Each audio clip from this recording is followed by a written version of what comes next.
প্ৰিয় পুৰোহিতবৃন্দ, শুভ সন্ধ্যা জনালোঁ। আজি বিশ্ব পৰিৱেশ দিৱস। বিশ্ব পৰিৱেশ দিৱস মানে আমি প্ৰকৃতিক ভাল পাব লাগে। প্ৰকৃতিক ভাল পাবলৈ হ'লে গছ বন ৰুব লাগে। মই ঘৰৰ সন্মুখৰ পকী চোতালখনতে জৈৱিক পদ্ধতিৰে শাক পাচলি খেতি কৰি থৈছোঁ। চাওকচোন, ইমান সেউজীয়া হৈ আছে নহয়নে বাৰু? বৰ ভাল লাগে। কলগছ, ৰঙালাও, দাংবডি, জিকা, ভাতকেৰেলা, এই সকলোখিনি একেটা ভেটিতে কৰিছোঁ। পকী চোতালতে মাটি অকণমান দি জৈৱিক পদ্ধতিৰে কৰিছোঁ। এইয়া চাওক, চটফটি লাগি আছে।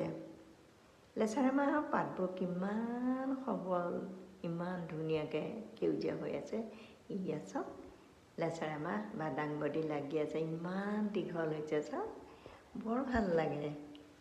অকল লেচেৰা মাহ বা দাংবডিয়ে নহয়, ইয়া ভাত কেৰেলাও লাগি আছে।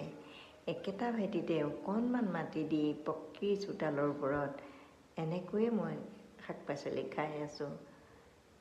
কোনো ৰাসায়নিক দ্ৰব্য নিদিয়াকৈ, কোনো ৰাসায়নিক দ্ৰব্য প্ৰয়োগ নকৰাকৈ, পচন সাৰ প্ৰয়োগ কৰি কেনেকুৱা লাগিছে চাওক।